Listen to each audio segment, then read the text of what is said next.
তো প্রচুর ঠান্ডা পড়তেছে আজকে। রাতে মনে হয় এখানে স্নো পড়ছে, স্নো পড়ার কারণে জিনিসটা একটু পিচ্ছিল হয়ে গেছে। এই যে আমার পিছনে যে পুকুরটা দেখতেছেন পুরোটা সাদা হয়ে গেছে। এই যে আমি এই মুহূর্তে আমার পুকুর পাড়ে দাঁড়িয়ে আছি, পুরা সাদা আর সাদা। এই যে বরফ দেখতেছেন, এই বরফের নিচে অনেক মাছ আছে এখনো। মানে ভাবতে অবাক লাগে, কিছুদিন আগে এখানে লোকজন নৌকা চালাইতো আর এখন পুরাটা শক্ত বরফ হয়ে গেছে। অনেক ঠান্ডা, ঠান্ডায় দাঁড়াইতে পারতেছি না।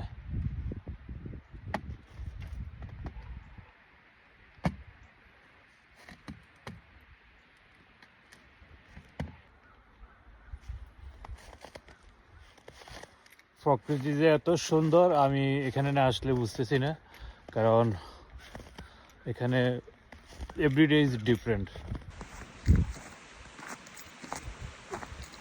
এই যে ব্রিজটা বর্তমানে এই অবস্থায় আছে,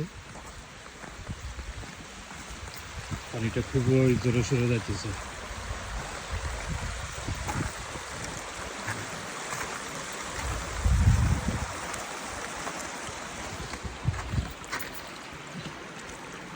এদিক থেকে আসতেছে ঝর্ণার পানি।